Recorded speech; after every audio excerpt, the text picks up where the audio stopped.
రుచి కలిగినటువంటి భోజనాల మీద ఎట్లయితే ఆసక్తి ఉంటుందో, వేసుకునే వస్త్రధారణ మీద ఎట్లాగైతే ఆసక్తి ఉంటుందో, చేసే పనిలో అద్భుతమైన విజయం కావాలని ఎట్లాగా ఆసక్తి ఉంటుందో, అట్లా భక్తి విషయంలో కూడా మనకు ఆసక్తి ఉంటే మనం తప్పకుండా దీవించబడతాం. హల్లెలూయా.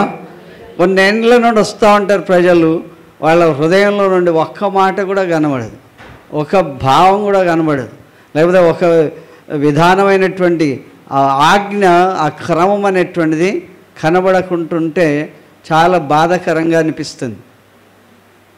ప్రపంచమంతటా కూడా అట్లానే ఉన్నారు ప్రజలు, ఇక్కడనే కాదు ఎక్కడైనా సరే.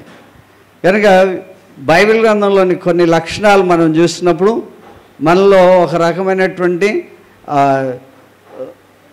రోమాలు నిక్కబడుచుకోగలగాలి. అలా రోమాలు నిక్కబడుచుకోగలిగినటువంటి సామర్థ్యం ఎప్పుడైతే మనలో వస్తుందో ఆ విజయం కూడా మనకు సంక్రమిస్తుంది అని చెప్పి దేవుని వాక్యం చెప్తూ ఉంది. ప్రార్థన చేసుకుంటాం. పరిశుద్ధుడా, నమ్మకమైన దేవా, మీకు స్తోత్రం చెల్లిస్తున్నాం. ఈ దినం మీ మాట మాకు అందరికీ విచ్చేసినటువంటి ప్రియులు, యవన బిడ్డల కొరకు, తల్లుల కొరకు, తండ్రుల కొరకు, ప్రభా ప్రతి వారి కొరకు, చిన్నల కొరకు, ప్రతి వారికి మీ మాటతో మమ్మల్ని తృప్తిపరచమని యేసు ఘనమైన నామములో అడుగుచున్నాం తండ్రి, ఆమేన్. దైవవాక్యంలో ఉన్నటువంటి మాటను అందరం కూడా ఒకసారి చదువుదాం. లూకా సువార్త 1వ అధ్యాయం 45వ వచనం. అందరు తీయండి. అందరు తీసిన తర్వాత నాతో కలిపి చదువుదాం. లూకా సువార్త 1వ అధ్యాయం 45వ వచనం. ఓకేనా? రెడీయా? ఓకే. ప్రభువు ఆమెకు తెలియజేయించిన మాటలు సిద్ధించును గనుక నమ్మిన ఆమె ధన్యురాలనెను. హల్లెలూయా. మరొకసారి చదువుదాం. ప్రభువు ఆమెకు తెలియజేయించిన మాటలు సిద్ధించును గనుక నమ్మిన ఆమె ధన్యురాలనెను. హల్లెలూయా. ప్రభువు యొక్క మాటలు ఆమెకు తెలియజేయించాడు. మరియా 100 ఏళ్ళ ఆమె కాదు, శారా కాదు, మరియా చాలా చిన్న వయస్కురాలు, చాలా పిన్న వయస్కురాలు ఆమె. కనుక దేవుడు ఆమె ద్వారా, ఆమె కొరకు దూత ద్వారా ఏమైతే మాటలు పలికించాడో, పుట్టబోయే శిశువు లాంటి వాడు అని ఎలాగైతే చెప్పించాడో, ఆమె ఆ చెప్పించినటువంటి మాటలు ఈరోజు దేవుడు నా ద్వారా మీకు దేవుని మాటలు చెప్పిస్తున్నాడు. ఓకే. వినినటువంటి మీరందరూ ఏం కావాలి అందరూ చెప్పాలి, ధన్యులం కావాలి కదా. దేవుడు నాకు చెప్తున్నాడు, నా ద్వారా మీకు చెప్పిస్తున్నాడు. కనుక మీకు చెప్పించినటువంటి మీరు నమ్మితే మీరు ధన్యులు కావాలి. హల్లెలూయా. ఏం కావాలి? ధన్యుణ్ణి కావాలి నేను. మీరేం కావాలి? ధన్యురాలు కావాలి. ఈ ధన్యత అనేటువంటిది గొప్ప ఫలం. దేవుడు నమ్మిన ఆమె ధన్యురాలయ్యింది అన్నాడు. నమ్మిన వాళ్ళు ధన్యులవుతారు. దేవుని మాట నమ్మితే ధన్యులవుతారు. ప్రభు మాటలు వినడానికి వచ్చారు కదా. ప్రభు మాట విని వాటిని నమ్మాలి, హృదయంలో దాచుకోవాలి. ఇది నా జీవితంలో జరగాలి అనేటువంటి నెరవేర్పు చూడాలి. అలాంటప్పుడే దైవికమైనటువంటి ఆసక్తి మనలో కలుగుతుంది. దైవికంగా దేవుడు ఆ చిన్న మరియమ్మతో మాట్లాడితే నాతో మాట్లాడ్డా అనేటువంటి ఒక విశ్వాసం పెరగాలి.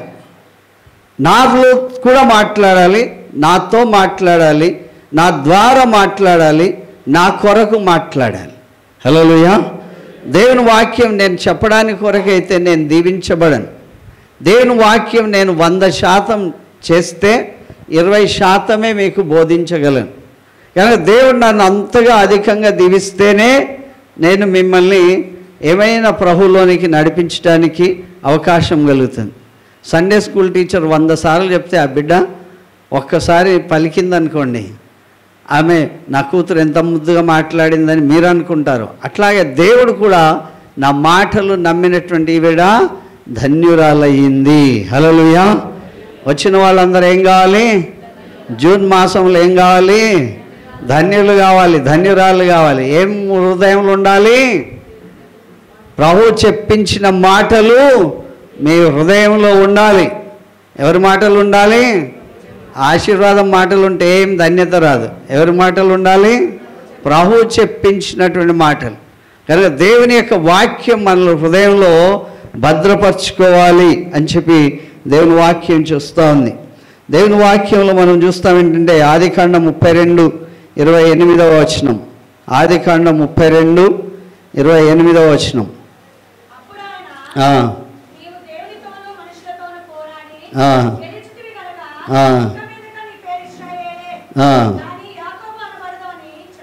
హల్లెలూయా. దేవుని వాక్యం చెప్తుంది, యాకోబుని గురించి మాట్లాడుతూ, యాకోబుని గురించి చెప్తూ 32వ అధ్యాయంలో యాకోబుకు చాలా కష్టాలు వచ్చాయి. చాలా కష్టాలు వచ్చాయి. ఎవరెవరితో కష్టాలు వచ్చాయంట? మనుషులతో కష్టాలు వచ్చాయి. మాకు మనుషులతో ఏ ప్రాబ్లం లేదనేవారు ఉన్నారా? మనుషులతో మాకు ప్రాబ్లమే లేదనే వాళ్ళు ఉన్నారా? మనుషులతోటే పెద్ద ప్రాబ్లం కదా. ఇద్దరు అన్నదమ్ములు ఉంటే వాళ్ళకి ప్రాబ్లం, అక్క చెల్లెలు ఉంటే వాళ్ళకి ప్రాబ్లం, అమ్మ నాన్నలు వృద్ధులైతే వాళ్ళ ప్రాబ్లం. కనుక ఎవరిని చూడకపోయినా ప్రాబ్లం, ఎవరిని ఎక్కువ చూసినా ప్రాబ్లం, ఎవరిని తక్కువ చూసినా ప్రాబ్లం. కనుక దేవుని వాక్యం చెప్తున్నటువంటి మాట ఏంటంటే 32వ ఆదికాండం 32:28 కన్నా ముందు చూస్తే ఈయన ఒక్కడే మిగిలిపోయినాడంట. 22వ వచనం. ఆ రాత్రి అతడు లేచి తన 2 భార్యలను, తన 2 దాసీలను, తన 11 మంది పిల్లలను తీసుకొని యొబ్బేకు రేవు దాటి పోయాను. యాకోబు వారిని తీసుకొని ఆ ఏరు దాటించి తన కలిగినదంతయు పంపివేశాడు. జంజట్ వెళ్ళిపోయింది అనుకున్నాడు. 2 భార్యలు పోయినారు, తర్వాత దాసీలు పోయినారు, పిల్లలు పోయినారు, హాయిగా ఫ్రీగా ఉండొచ్చు అనుకున్నాడు ఆయన కదా. నాకెందుకు ఇంత బాధ, నాకెందుకు ఇన్ని కష్టాలు, అందరినిచ్చి ఉన్నదంతా ఇచ్చేసి పంపేసిండంట. ఉన్నదంతా ఇచ్చి పంపేసేస్తే హాయిగా ఉందాం అనుకున్నాడు. కానీ దేవుని వాక్యం ఇక్కడ చెప్తుందంటే 24వ వచనం. యాకోబు ఒక్కడు మిగిలిపోయాను. ఒక నరుడు తెల్లవారు వరకు అతనితో పెనుగులాడాను. తాను అతని గెలవకుండుట చూచి తొడగూటి మీద అతని కొట్టాను. అప్పుడు అతడు ఆయనతో పెనుగులాడుట వలన యాకోబు తొడగూడు వలిసెను. కనుక ఇక్కడ దేవుని వాక్యం చూస్తున్నాం. ఒక్కొక్క మాట జాగ్రత్తగా చదివితే ఒక్కడే ఉన్నాడు. ఇంట్లో వాళ్ళందరూ ఉంటే గెలవకపోతుండేనేమో కదా. ఒక్కడే ఉన్నాడు. ఒక్కడితో పెనుగులాడుతూ ఉన్నాడు రాత్రంతా పెనుగులాడుతున్నటువంటి పరిస్థితిలో ఆయన దేవుడితో పెనుగులాడుతున్నాడు, ప్రార్థన చేస్తూ ఉన్నాడు. దేవుడితో పెనుగులాడుతూ ఈ మాటలు ఇక్కడ జ్ఞాపకం. తెల్లవారు వరకు అతనితో పెనుగులాడాను. తాను అతన్ని గెలవకుండుట చూచి తొడగూటి మీద అతనిని కొట్టాను. అప్పుడు అతడు ఆయనతో పెనుగులాడుట వలన యాకోబు తొడగూడు వసిలెను. కనుక రాత్రంతా కూడా పెనుగులాడినప్పటికి కూడా ఎంత పౌరుషం గలవాడు అంటే ఆయనకు ఒకే ఒక ఆశ ఉన్నది. దేవా, నువ్వు నన్ను ఆశీర్వదించాలి కదా, నువ్వు నన్ను ఆశీర్వదించాలి అనేటువంటి భావం. భార్యలు వెళ్ళిపోయారు, పిల్లలు వెళ్ళిపోయారు, దాసీలు వెళ్ళిపోయారు. ఒక్కడే ఉన్నాడు దేవుడితో పెనుగులాడు. బస్తీమే సవాల్ అనుకున్నట్లుగా దేవుడితో కలిసి పోరాడుతూ ఉన్నాడు. దేవుడితో పెనుగులాడడం చూసి దేవుడు కూడా చాలా ఆశ్చర్యపడినట్లు ఇక్కడ దైవవాక్యంలో మనం చూస్తున్నాం. అప్పుడు అతనితో ఆయన తెల్లవారుచున్నది కనుక నన్ను పోనిమ్మని అతడు.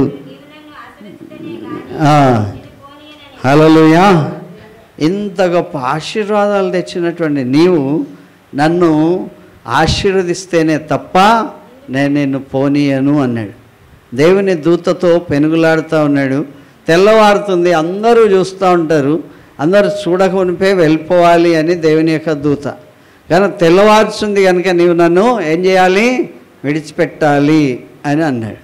కానీ నువ్వు నన్ను ఆశీర్వదిస్తేనే తప్ప నేను నిన్ను పోనీయను. హల్లెలూయా.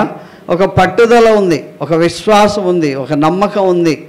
దేవుడితో నేను గెలవాలి, దేవుడితో నేను పోరాడాలి, దేవుడితో నా యొక్క లక్ష్యం సాధించుకోవాలి. కనుక దేవుడితో నేను చేసే మనవి అంతా కూడా దేవుడు వినాలి అని అనుకునే పరిస్థితిలో దేవుడి వాక్యం ఇక్కడ చెప్తుంది, నీవు నన్ను ఆశీర్వదించితేనే కానీ నిన్ను పోనీ అని. కనుక ఆయన అడుగుతున్నాడు ప్రశ్న. ఈ ప్రశ్న చాలా ఇంపార్టెంట్ అయినటువంటి ప్రశ్న. ఈ ప్రశ్న చాలా ప్రపంచంలో ఒక పెద్ద పుస్తకం ఉన్నది ఈ ప్రశ్నకి. నీవెవరు అనేది. యాకోబు అంటే ఏమని అర్థం? కనుక ఆయన మా నాన్న ఇంత గొప్పడండి, మా అమ్మ ఇంత గొప్పదండి, మేము ఇంత గొప్పవాళ్ళమండి అని చెప్పలే. నువ్వు నన్ను దెబ్బలు కొట్టినా సరే, నా తొడగూడు వసిలిపోయినా సరే, నీవు నన్ను ఆశీర్వదించాలి.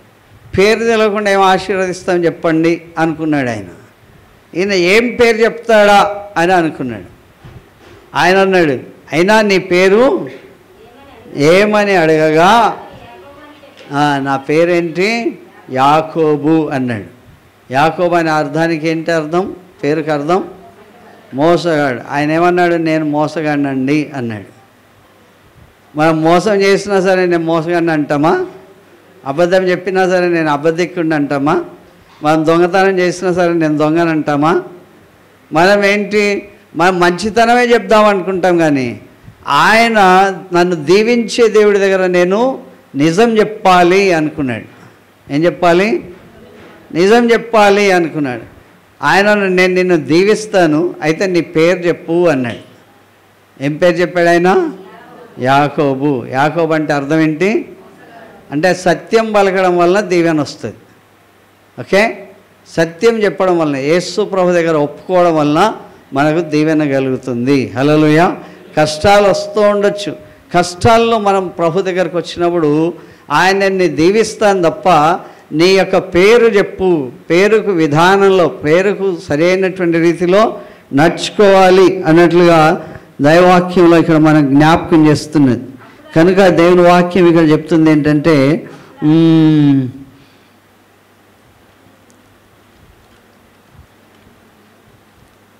రెండవ పుట్నోట్లో రెండవ భాగం ఏముందంటే, దేవునితో పోరాడుట. పెనుగులాడుట అంటే ఏమని అర్థం అంటే దేవునితో పోరాడడం. ఇక్కడ ఏమిది 28వ వచనంలో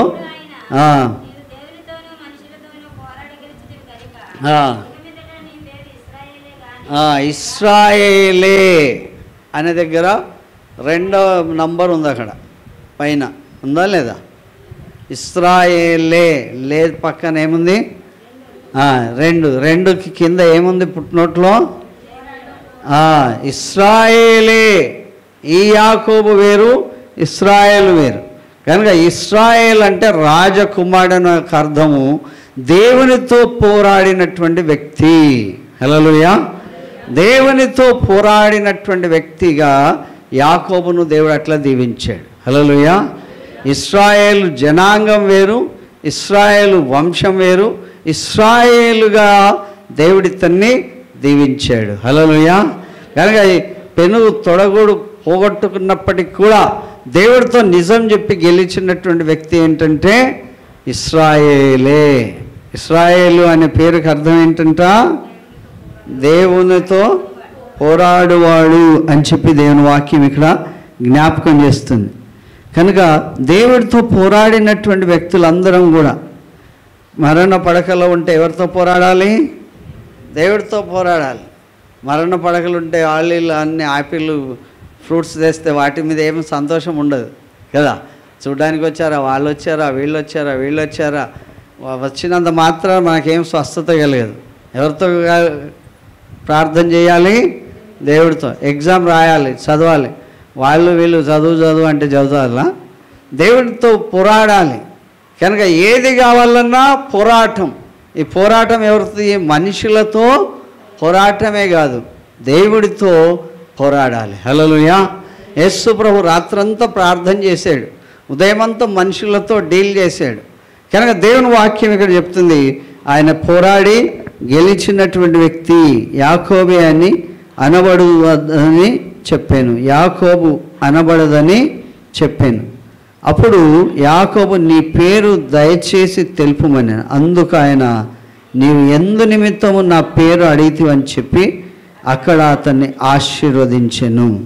యాకోబు నేను ముఖాముఖిగా దేవుని చూచి తిని ఆయన నా ప్రాణం దక్కినదని ఆ స్థలమునకు పెనూయేలు అను పేరు పెట్టను. పెనూయేలు అనే పేరుకు అర్థం ఏంటంటే దేవునితో ముఖాముఖి, దేవుని యొక్క ముఖాన్ని చూసినటువంటి వ్యక్తి. మోషేతో అన్నాడు, నువ్వు నా ముఖం చూస్తే చచ్చిపోతావు. ఈయన అన్నాడు, నేను ముఖం చూస్తే గనక దేవుని ముఖం చూసి బ్రతికిన వ్యక్తి నేనే అన్నాడు. హల్లెలూయా. దేవుని ముఖం చూసి ముఖాముఖిగా దేవుడితో వెలిగినాడిన వ్యక్తి. పెనూయేలు అంటే ఏమని అర్థం? దేవుని ముఖముతో ముఖము చూసి పెనుగులాడిన వ్యక్తి. హల్లెలూయా. కనుక ఈ పెనూయేలు వేరు, మిఖాయేలు వేరు. ఓకే, మిఖాయేలు దేవుని దూత, ఇది దేవుని యొక్క ముఖం. ఇక్కడ దేవుడితో ఆరాధనలకు వచ్చేటువంటి వ్యక్తులు వారి కుటుంబంలో అద్భుతమైన ఒక సహోదరి చెప్పింది, నేను దేవుడిలో ఎంత బాగుందామనుకుంటే నాకు అన్ని శోధనలే వస్తున్నాయి. మామూలుగా ఉంటే ఏం రావు, మామూలుగా ఉంటే సైతానికి ఏం భయం, ఏం మనోడే అనుకుంటే. దేవుడి దగ్గరికి పోతే సైతాన్ ఏమంటుంది, అరే నా బిడ్డ అక్కడ పోతుంది ఏంటి అని చెప్పి కొంచెం ఆంక్షలు పెడతా ఉంటుంది. కానీ దేవునితో పోరాడితే, దేవుని ముఖ కవలికలో మనం ఉంటే, దేవుని ముఖాన్ని చూసి బ్రతికినటువంటి వ్యక్తి ఎవరంట? ఇశ్రాయేలు. ఇశ్రాయేల్ అంటే ఎవరు? యాకోబు. ఇశ్రాయేలు అనే పదానికి అర్థం ఏంటి ఇక్కడ? దేవునితో పోరాడినవాడు. తర్వాత దేవుని ముఖాన్ని చూసినటువంటి వ్యక్తి. హల్లెలూయా. ఎవరి ముఖం చూడాలి మనము? మన దుఃఖం పోవాలంటే ఎవరి ముఖం చూడాలి? దేవుని ముఖం చూడాలి. దేవుని ముఖం చూసి దేవుని దగ్గర ప్రార్థన చేస్తే దేవుడు అద్భుతమైన విజయాలు మనకు అనుగ్రహిస్తాడు. హల్లెలూయా. మంచి పేర్లు పెడతాడు దేవుడు. హల్లెలూయా. మంచి పేర్లతో అభిషేకిస్తాడు. ఇశ్రాయేలే. తర్వాత నా ముఖమే నీకు కనబడింది కనుక దేవుని ముఖం చూసి బ్రతికినటువంటి వ్యక్తిగా దేవుని వాక్యం ఇక్కడ చూస్తున్నాం. అక్కడ మోషేతో అంటాడు, దూరంగా నిలబడి చూడు, బండ సందుల్లో నుండి కనబడతాను నేను, నా వెనుక వైపే చూస్తావు అన్నాడు. కనుక ఇక్కడ దేవుని వాక్యం హోషేయ గ్రంథం 12వ అధ్యాయం 3-4 వచనాల్లో చూస్తే, హోషేయ గ్రంథం 12వ అధ్యాయం 3-4 వచనాలు.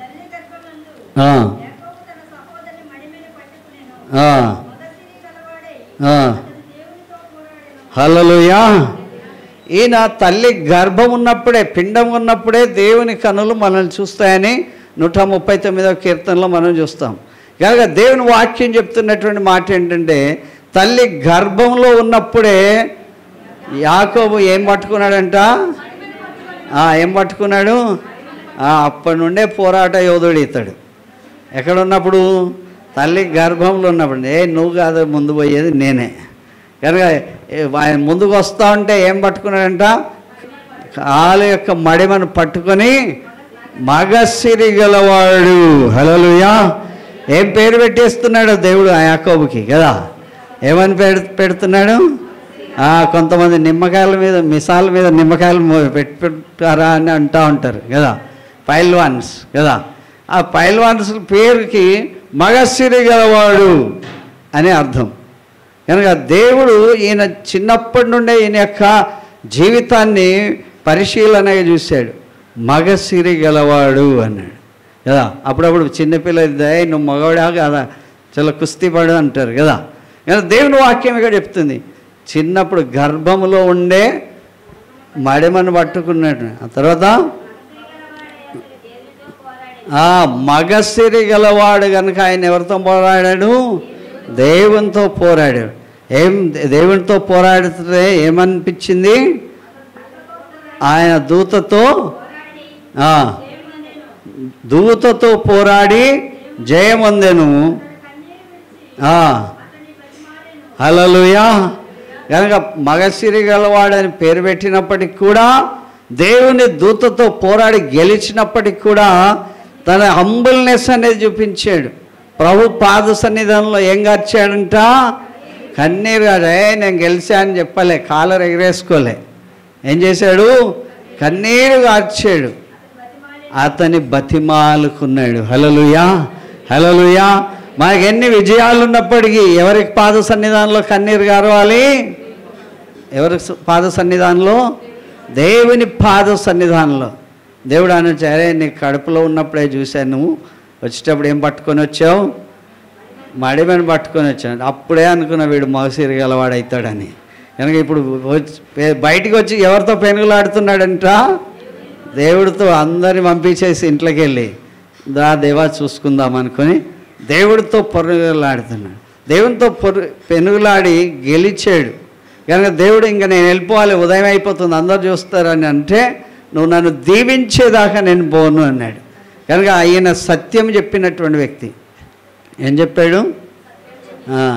మనల్ని దీవింపబడాలి అంటే మనం అందరినీ, నేను చాలా దీనురాల్ని లేకపోతే బీదరాల్ని లేకపోతే ఇట్లా అట్లా అని అవతల వాళ్ళ కన్నీళ్ళు తెప్పించే మాటలు మాట్లాడొచ్చేమో, కానీ దేవుడు నన్ను దీవించేదాకా నా సత్యం, నా నిజాన్ని చెప్తా, నా బాహ్యం ఏంటో చెప్తా, నా అంతరంగంలో నేనేంటో చెప్తా అని చెప్పి దేవుడి దగ్గర చెప్పినటువంటి వ్యక్తి యాకోబు. హల్లెలూయా. కనుక ఇశ్రాయేలు దేవుని ముఖాన్ని చూసినటువంటి వ్యక్తి, దేవుని ముఖాన్ని ముఖాముఖి చూసి పెనుగులాడినటువంటి వ్యక్తి యాకోబు. ఆయనకు దేవుడు ఏమని పేరు పెట్టాడు? మగసిరి గలవాడని పేరు పెట్టాడు. మళ్ళీ ఎవరు పెట్టారు?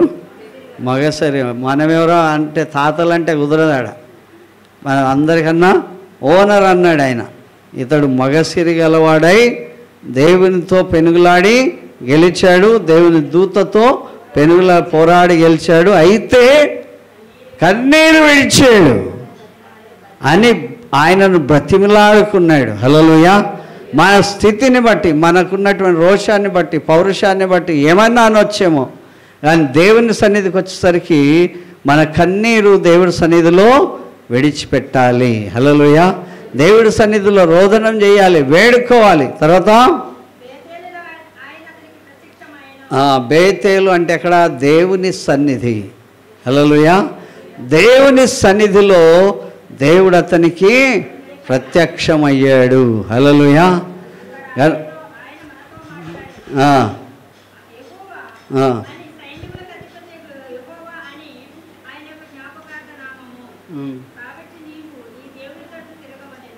హల్లెలూయా.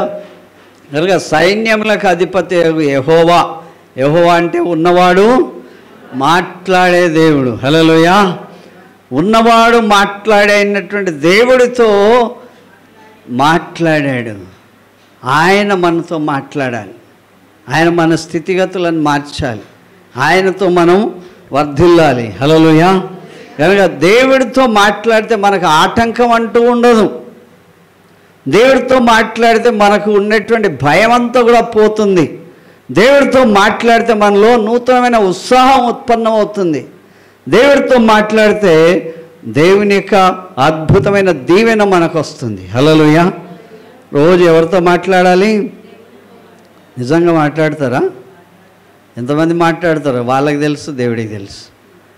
నిజంగా ఎంతసేపు మాట్లాడతాం. ఆయన రాత్రంతా పోరాడాడంట, దేవుడు అద్భుతంగా ఆయన దీవించాడు.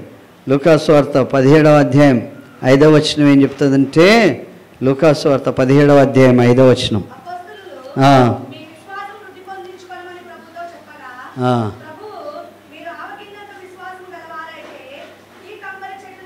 మళ్ళీ చదువు పైన.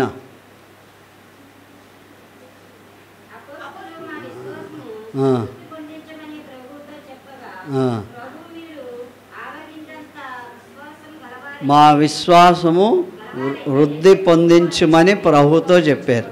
ఏమని చెప్పారు? మనం ఎన్నడన్నా అట్లా అడిగామా? నా విశ్వాసం కొంచెం పెంచు నాయనా అని. మనకున్న విశ్వాసం చాలు, నా విశ్వాసమే గొప్పది, నా ప్రార్థనే గొప్పది, నాకే దీర్ఘ ప్రార్థన వస్తుంది అనుకోవచ్చేమో. కానీ నా విశ్వాసం కొంచెం ఏం చేయాలి? నా విశ్వాసం కొంచెము. కనుక ఆయన అన్ని గింజలలోకి వెళ్ళి చిన్నదైనటువంటి విత్తనం. ఏం విత్తనం అది? ఆవగింజంత విత్తనం. ఆ ఆవగింజను చేసి మీకు విశ్వాసం ఎంత పెరిగితే చాలు అంట? ఆవగింజంత విశ్వాసం ఉంటే కంబలి చెట్టు అంటే 10 మంది అజానుభావులు ఇట్లా పట్టుకొని చేతులంతా ఇట్లా చేయి పట్టుకొని ఉంటే చుట్టూ ఉంటే ఉన్నంత పెద్ద చెట్టు అన్నమాట. ఆ కంబలి చెట్టును పట్టుకొని నీవు వేళ్లతో కూడి లేపబడి సముద్రంలో నాటబడమని చెప్పినప్పుడు అది మీకు లోబడుతుంది. హల్లెలూయా, హల్లెలూయా. కనుక ఆధారం ఉన్నటువంటి నేల నుంచి లెగమని చెప్పాలంట. చెట్టు ఊరికైనా వస్తుందా? మామూలు చెట్టే రాదు. 10 మంది ఇట్లా పట్టుకున్నటువంటి ఆ కంబలి చెట్టు ఆ వేళ్లతో కూడా పెకిలింపబడాలి అని చెప్పాలంట. ఎంత విశ్వాసం ఉండి చెప్పాలి? సైలెంట్ అయిపోయారు. ఎంత విశ్వాసం ఉండాలి? ఆవగింజంత విశ్వాసం ఉండి, అంత విశ్వాసం ఉంటే ఈ కంబలి చెట్టు మెల్లిగా లెగాలి. ఎక్కడి నుండి లెగాలి? భూమి మీద. భూమి అంటే ఏంటి? ఆధారం ఉన్నటువంటిది. మనం ఏదైనా నాటిది ఏం చేస్తాం? దాని చుట్టూ మట్టేసి రాళ్ళేసి దాన్ని బాగా దిమ్మిస చేస్తే అది గట్టిగా నిలబడుతుంది. అలా గట్టిగా ఉన్నటువంటి పటిష్టంగా ఉన్నటువంటి నేలలో నుండి మెల్లిగా లెగాలంట. భూకంపం వచ్చినప్పుడు మెల్లిగా పెకిలబడితే చెట్లు ఇప్పుడు వర్షాల కాలంగా పడిపోతే ఇంత పెద్ద చెట్టు పడిపోయిందని చెప్పుకుంటాం. కనుక ఆ ఆధారం ఉన్నటువంటి భూమి మీద నుండి కంబలి చెట్లు ఏం చేయాలి? మెల్లిగా లెగాలంట. లెగిసి ఎక్కడ నాటబడాలంట? సముద్రంలో నాటబడాలి. ఆధారం ఉన్నటువంటి చోటు నుండి ఆధారం లేనటువంటి నీళ్ళల్లో నాటబడ. కాలువ నీరు కాదు, మరి సముద్రం నీళ్ళల్లో నాటబడమని చెప్తే తాను చెప్పినది జరుగుతుంది. అది ఏం చేస్తుందంటే చెట్టు ఎస్ బాస్ అంటుంది అనమాట. ఓకే, ఐ విల్ మూవ్ అంటే నేను ఇక్కడ నుండి కదిలిపోతా. కానీ దేవుడితో పెనుగులాడితే దేవుడు గొప్ప విజయాలు మనకిస్తాడు. హల్లెలూయా, హల్లెలూయా. కనుక అందరూ ఎవరు ప్రార్థన చేసినా దేవుడు వింటాడు. ఎవరు దేవుడితో మాట్లాడడానికి ఇష్టపడితే వారికి ముఖాన్ని కనబరుస్తాడు. అయితే మనం ఒప్పుకోవాల్సిన విషయాలు ఉన్నాయి. ఆయన ఏం చేశాడు? దేవుడి దగ్గర తన పేరు చెప్పాడు. ఏమని చెప్పాడు? యాకోబు. నేను మోసగాడిని ప్రభువా అని చెప్పాలి. దేవుడు ఎంత పరిశుద్ధుడో ఆ పరిశుద్ధతలోనికి మనం ఎదగాలి. కనుక ఇంత మొగసిరి గలవాడైనప్పటికీ కూడా ఆయన కన్నీళ్ళు ఎక్కడ వదిలాడు? దేవుడి సన్నిధిలో కన్నీళ్ళు వదిలాడు. మనకు అన్నీ ఉంటే వస్తామా? ఈరోజు ఎంతోమంది చుట్టాలను పిలుచుకోవచ్చు ఇంటికి కదా. మనకి ఏదైనా ఫంక్షన్ ఉంటే వస్తామా? చుట్టాలను పిలుచుకుంటాం. కనుక ఏదైనా పని ఉంటే కానీ అన్నీ ఉన్నటువంటి వీళ్ళు ఏం చేశారంట? దేవుడి సన్నిధిలో తమ జీవితాలను ప్రభుకు సమర్పించారు. హల్లెలూయా. అందుకే మరియమ్మ ఏం చేసింది? ప్రభు తన ద్వారా పలికించిన మాటను విని నమ్మింది. నమ్మిన ఆమె ధన్యురాలయ్యింది. హల్లెలూయా. నమ్మిన ఆమె ఏమైంది? ఒక టీనేజర్ గర్ల్, ఇంకొక బాయ్ ఎవరైనా? యాకోబు కదా. మగవాళ్ళలో ఈయన, ఆడవాళ్ళలో ఆమె దేవుడితో గెలిచినటువంటి వ్యక్తులు. హల్లెలూయా. కనుక ఆమె ఏమంటుందంటే పై భాగంలో చదివితే ఏమంటుంది? దేవుని యొక్క మరియమ్మ చెప్తుంది, స్త్రీలలో నీవు ఆశీర్వదింపబడిన దానవని మరియమ్మకు చెప్తా ఉంది. తర్వాత భాగంలో నా ప్రభు తల్లి నా దగ్గరికి వచ్చింది అని ఎలిజబెత్ అమ్మ చెప్తా ఉన్నది. హల్లెలూయా. తర్వాత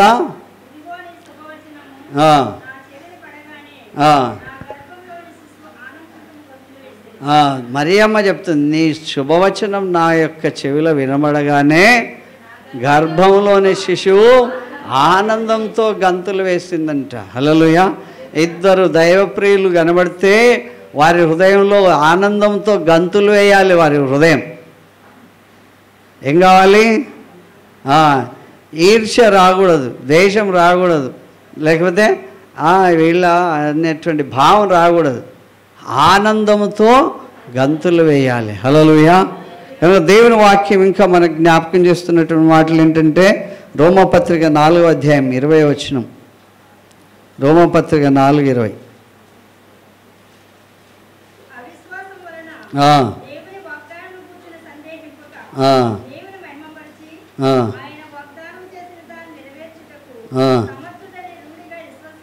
హల్లెలూయా. ఊరికే గుడ్డిగా నమ్మొద్దంట. దేవుని వాక్యం చెప్తుంది ఏమని, మళ్ళీ చదవమ్మా. దేవుని మహిమపరచాలి. ఆయన వాగ్దానం చేసిన దానిని దేవుడు నాకు వాగ్దానం చేశాడు కనుక నెరవేర్చడానికి ఆయననే సమర్థుడని రూఢిగా విశ్వసించాలి. విశ్వాసం వలన బలము నొందేవారి. హల్లెలూయా. ఊరికే నమ్మేయద్దు. ఏం చేయాలి? దేవా, మరియమ్మకి ఇట్లా చేసావు, యాకోబుకి అట్లా చేసావు, వాళ్ళ పేరు మార్చి ఇశ్రాయేల్ చేసేసావు. దేవా, నీతోనే పెనుగులాడితే దీవించే వరకు వదిలిపెట్టలేదు, తర్వాత ముఖాన్నే చూపించావు కనుక నన్ను కూడా వాళ్ళ కోవలోకి చేర్చుకో అన్నట్లుగా చెప్పాలి. ఇది వాగ్దానం, ఇది వాగ్దానాన్ని నమ్మాలి. హల్లెలూయా. హల్లెలూయా. కనుక వాగ్దానం నమ్మితే దేవుడు మనల్ని గొప్పగా దీవిస్తాడు. 21వ వచనం ఏం చెప్తుందంటే, దేవుని మహిమపరిచి ఆయన వాగ్దానం చేసిన దాన్ని నెరవేర్చుటకు సమర్థుడని రూఢిగా విశ్వసించి, విశ్వాసం వలన బలం పొందుకోవాలి. ఊరికనే నీతిగా ఎంచబడలేదంట. వాళ్ళు నమ్మారు, విశ్వాసం పొందారు, విశ్వాసం బలపరచబడ్డారు, ఆ వాగ్దాన్ని నమ్మారు, దాన్ని పొందుకున్నారు కనుక అది వాళ్ళకి నీతిగా ఎంచబడింది. హల్లెలూయా. హల్లెలూయా. మన వాళ్ళు ఎంత స్పీడ్గా తొందరగా వస్తారంటే చర్చికి 10:30 అంటే 10 గంటలకే వస్తారు. అది వాళ్ళ విశ్వాసం. ఇంకా వాక్యం స్టార్ట్ కాలే కదా, 12 తర్వాతనే అవుతుంది అని అప్పుడు వస్తారు. కనుక అది దేవుని ఒక వాక్యం ఏం చెప్తుందంటే, ఆ వాగ్దానాన్ని నేను స్వతంత్రించుకోవాలని నమ్మాలి, అది రూఢి అని నమ్మాలి, అది తెలుసుకోవాలి, ఈ భాగం నా జీవితంలో జరగాలి అని కనుక మనం అనుకుంటే అద్భుతమైన విజయాలు మనకిస్తాడు దేవుడు. హల్లెలూయా. హల్లెలూయా. దీవెనలు పొందుకోవడం అంత ఈజీ కాదు. పోరాడాలి. ఎప్పటిదాకా పోరాడాలి? తలనొప్పి వచ్చినా పోరాడాలి కదా. తలనొప్పి వచ్చింది నేను పడుకుంటా అంటే కుదరదు. జ్వరం వచ్చినా పోరాడాలి. ఏమొచ్చినా, విపత్తు వచ్చినా ఎవరి ద్వారా వస్తాయంట? మనుషుల ద్వారా కదా. ఎవరితో మనం పోరాడినది శరీరాలతో కాదు. ఎఫెసీ పత్రిక 6:12, ఎఫెసీలకు రాసిన పత్రిక, శరీరాలతో కాదు, ఎవరితోనూ? ప్రధానులతోనూ, అధికారులతోనూ, ప్రస్తుత అంధకార సంబంధములు లోకనాథులతోనూ, ఆకాశ మండలంలో దురాత్మల సమూహంతోనూ పోరాడుచున్నాం. హల్లెలూయా. ఒక్కరితో కాదు మన పోరాటం, ఒక్కరితో పోరాటం కాదు. దేవుడి దగ్గరికి ఎప్పుడైతే మనం వస్తామో వీళ్ళంతా వచ్చేస్తారంట. సైతాన్ వీళ్ళందరినీ పంపిస్తుంది. హోంగార్డ్ని పంపిస్తుంది, పోలీసుని పంపిస్తుంది, ఇన్స్పెక్టర్ని పంపిస్తుంది, రైటర్ని పంపిస్తుంది, సిఐని పంపిస్తుంది, డీజీపీని పంపిస్తుంది. కనుక అందరినీ ఎవరి ద్వారా అయితే మనం ఆయన వైపు తిరుగుతామో వాళ్ళందరినీ పంపిస్తే ఈ పోరాటం ప్రస్తుత అంధకార సంబంధము లోకనాథులతో మనం పోరాడు. వాళ్ళు లోకనాథులు మన యేసుప్రభు నమ్మినవని చెప్పకుండానే వాళ్ళు ఏమంటారు? మీరు దేవుని నమ్మిన వాళ్ళు ఏమో కదా అంటారు. అంటే వాళ్ళ ద్వారా సైతాన్ ఏమనిపిస్తుంది? వీళ్ళు దేవుని ప్రజలు ఎట్లాగైనా వీళ్ళను ఆటంకపరచాలి అని చూస్తూ ఉంటుంది. హల్లెలూయా. ఏర్పరచబడిన వారు సైతం కూడా ఆ దురదశవులు గలవారు అటు తిరిగిపోతుంటారు. హల్లెలూయా. కనుక దేవుని యొక్క సన్నిధి, దేవుని యొక్క ముఖాన్ని చూడాలి, దేవునితో పెనుగులాడాలి, దేవుని వాగ్దాన్ని నమ్మాలి, విశ్వాసంలో బలపరచబడాలి, వాగ్దానాన్ని తీసుకోవాలి. దేవుడి దగ్గర మనం కావాల్సుకున్నది సాధించడానికి మన పాపాలు ఒప్పుకోవాలి. హల్లెలూయా. ఆయన నేను పాపిని ప్రభువా, నేను మోసగాడిని, నా పాపం అంతటిని తొలగించమని చెప్పి దేవుడితో ఒప్పుకున్నాడు. కనుక దేవుడు అతనికి మగసిరి గలవాడని పేరు పెట్టినా సరే నేను ఆ పేరుకు అర్హుడిని కాదు అని చెప్పి తన కన్నీరు విడిచి దేవుడి దగ్గర గోజాడాడు. హల్లెలూయా. కనుక ఈ దినం దేవుడు మనల్ని దీవించాలి. ఎలాంటి దీవెనతో నింపాలి? దేవునితో పోరాడి గెలిచేవాళ్ళుగా, సైతాన్తో పోరాడి గెలిచేవాడుగా, దూతతో పెనుగులాడే వ్యక్తిగా. మన పోరాటం ఎవరిది? శరీరాలతో కాదు. కనుక దేవుని యొక్క సన్నిధిలో మన విశ్వాస జీవితంలో మనం వర్ధిల్లాలని దేవుని వాక్యం జ్ఞాపకం చేస్తుంది ప్రియులారా. కనుక అనేక విషయాలు ఉన్నాయి కానీ సమయం తక్కువ ఉంది. ఇది బల్ల ఆరాధన ఉంటుంది కనుక దేవుడు మనల్ని దీవించుగాక. హల్లెలూయా. మరొకసారి మరియమ్మ ఏం పలికింది చదవండి ఒకసారి. అది స్టాంప్ అయిపోవాలి మన హృదయంలో. ప్రభు ఆమెకు తెలియజేయించిన మాటలు సిద్ధించడము. హల్లెలూయా. ఆయన వాక్యం మన హృదయంలో సిద్ధింపబడాలి. ఆయన మాట మన హృదయంలో సిద్ధింపబడాలి. ప్రభు చెప్పించినటువంటి మాటలు. ఎవరు చెప్పించారు? ప్రభు చెప్పించిన మాటలు సిద్ధించను గనుక నమ్మిన ఆమె. ఈరోజు ఎవరు నమ్మాలి? ఎవరు నమ్మాలి? దేవుడు నీ కొరకేం మాటలు. రేపు పొద్దున స్కూల్కి పోవాలి పిల్లలు, ఫీజు కట్టాలి కదా, తర్వాత రకరకాలు ఉన్నాయి అన్నీ కూడా.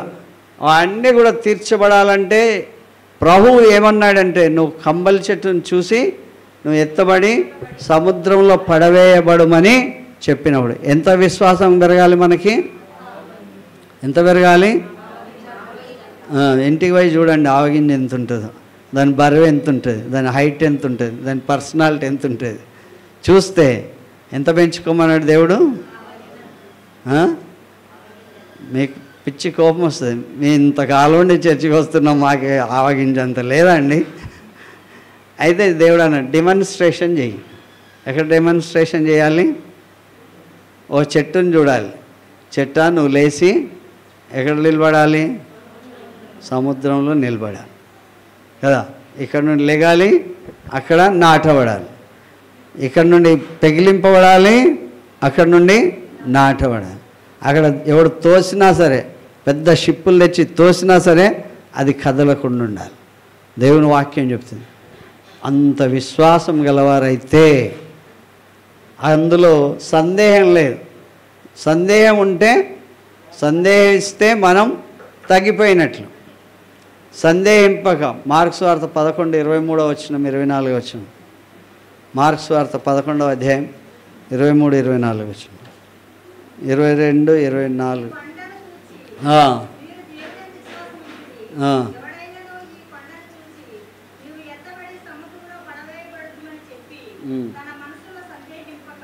ఎక్కడ సందేహించొద్దు. విశ్వాసం బలంగా ఉంది. ఆవగింజ కంటే ఎక్కువ మామిడి పండు అంత ఉండొచ్చు, కానీ సందేహం ఎంత ఉంది? గుమ్మడికాయ అంత ఉంది. ఓకే, సందేహం గుమ్మడికాయ అంత పెట్టుకొని, విశ్వాసం మామిడికాయ అంత పెట్టుకొని, ఆవగింజంత విశ్వాసంతో నువ్వు పెలికింపబడంటే కదలంట. సందేహింపక ముందేం చెప్పాలి? నిన్ను నీవు నమ్ముకోవాలి. ప్రభు నాకు చెప్పాడు కనుక ఆ వాగ్దానాన్ని బట్టి నేను దీన్ని డెమాన్స్ట్రేషన్ చేస్తున్నా అని చెప్పాలి కదా. ల్యాబ్కి వెళ్ళినప్పుడు సార్ చెప్పినట్లు చేస్తారా, మీ ఇష్టం వచ్చినట్లు చేస్తారా? సార్ చెప్పినట్లు చేస్తేనే ఆ ఫార్ములాకి సరైనటువంటి రిజల్ట్స్ వస్తుంది. కనుక దేవుడు ఏం చెప్పాడో ఆ ప్రకారం చేయాలి. మనసులో సందేహం లేకుండా తాను చెప్పినది జరుగునని నమ్మిన ఎడల వాడు చెప్పినది జరుగునని మీతో నిశ్చయంగా చెప్తున్నాను. హల్లెలూయా. ఏముండొద్దంట? ఎంత ఉండాలి విశ్వాసం? సందేహం ఎంత ఉండాలి? దానికన్నా రెట్టింపు ఉండాలి. ఓకే, దానికన్నా రెట్టింపు ఉంటే దీవించబడతాం. సందేహం అనేటువంటిది లేశమైనా కూడా ఉండదు. ఆవగింజలు అన్ని విత్తనాల్లో గాలి గదులు ఉంటాయి, ఆవగింజలో గాలి గది ఉండదు. అంటే పిండి పదార్థంతో పూర్తి కంటెంట్తో అది నింపబడి ఉంటుంది. హల్లెలూయా. కనుక అన్ని విత్తనాల్లో గాలి గదులు ఉంటాయి, ఆవగింజలో పూర్తిగా పిండి పదార్థంతో నింపబడి ఉంటుంది, దానిలో గాలి గది అంటూ ఉండదు. అందుకే ఆ కంటెంట్ ద్వారా అద్భుతమైన విజయాలు ప్రభు చేశాడు. హల్లెలూయా, హల్లెలూయా. ఏం నింపుకోవాలి మనలో? విశ్వాసము, వాగ్దానం. ఆ వాగ్దానం దేవుడిచ్చాడు కనుక నువ్వు ప్రార్థిస్తే యాకోబులాగా ప్రార్థించాలి, నువ్వు కన్నీళ్ళు గారిస్తే యాకోబులాగా కన్నీరు గార్చాలి, నువ్వు పెనుగులాడితే యాకోబులాగా పెనుగులాడాలి. ఎవరి ముఖం కనబడుతుంది? దేవుని ముఖం కనబడే వరకు ప్రార్థన చేయాలి. హల్లెలూయా, హల్లెలూయా. అప్పుడు దేవుడు ఎన్ని పేర్లైనా పెట్టని అవన్నీ లెక్క చేయం. నాకు కావాల్సిందేంటి? దీవెన నేను వాగ్దానాలు ఇస్తున్న కొలది వాగ్దానం నెరవేర్పు చూడాలి. అలాంటప్పుడే దేవుడు మనల్ని దీవిస్తాడు. హల్లెలూయా. ఆయన చేసి చూపించాడు కనుక మనం కూడా చేస్తామనేటువంటి ధైర్యం దేవుడు మనకు అనుగ్రహించాడు. హల్లెలూయా, హల్లెలూయా. ఈ యొక్క జూన్ మాసం అంతట్లో ఈ మాటలు తలస్తుండాలి. మరియమ్మ ఎట్లయితే తలపోసుకుందో, నన్ను దేవుడు చెప్పించిన మాటలన్నీ కూడా నేను వింటున్నాను కనుక నా జీవితం ఏం కావాలి? ధన్యురాలు. మగవాళ్ళైతే ఏం కావాలి? మగసిరి గలవాడనని దేవుడి దగ్గర ఒప్పందం చేసుకోవాలి. మగసిరి గాలినాడు మీసాలు పెట్టుకొని తిరగొద్దు. ఏం చేయాలి? కన్నీరు గార్చి దేవుడి సన్నిధిలో ఒప్పుకోవాలి. హల్లెలూయా, హల్లెలూయా. ప్రార్థన చేసుకుందాం. పరిశుద్ధుడా, నమ్మకమైన దేవా, మీకు స్తోత్రం చెల్లిస్తున్నాం. ఈ సమయంలో మీ మాటతో నన్ను మా అందరినీ దీవిస్తున్నారు నాయన.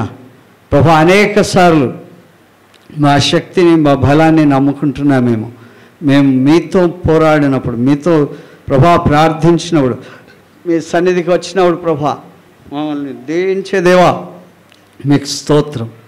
మీతో పెనుగులాడేటువంటి భాగ్యం దయచేశారు ప్రభా. ముఖాముఖిగా దేవునితో పెనుగులాడేటువంటి భాగ్యం, దేవుని యొక్క దీవెనలు ప్రభా. మా పాపాలు ఒప్పుకొని దేవా నేను పాపిని నాయన, నేను ఈ రకంగా అయినటువంటి తండ్రి ఇదో ప్రభా మోసగాడిని కనుక నన్ను దీవించి దేవా, దీవించే వరకు వదిలిపెట్టాను. నేను ఎలాగైతే గోజాడాడో వేడుకున్నాడో ప్రభా, తోడగూడు వలసినప్పటికీ కూడా ప్రభా మీరు నన్ను చేసినప్పటికీ నేను మిమ్మల్ని దీవించే వరకు వదిలిపెట్టనన్నాడు. ఆ రీతిగా ఆయన యొక్క స్థితిగతి ఆయన గర్భంలో ఉన్నప్పుడే చూశారు. అలాంటి పట్టుదల వ్యక్తి అని ప్రభా, అయినప్పటికీ కన్నీరు గార్చి మీ సముఖంలో ఆయన మీ ముఖాన్ని చూసి గెలిచినటువంటి గొప్ప వ్యక్తిగా మీ లేఖనం ద్వారా మేము తెలుసుకుంటున్నాం. మరియమ్మ కూడా ప్రభా, మీరు వారితో మాట్లాడిన ప్రతి విషయం ప్రభా, ప్రవక్తల ద్వారా చెప్పించిన ప్రతి మాట నమ్మిన ఆమె ధన్యురాలయ్యింది.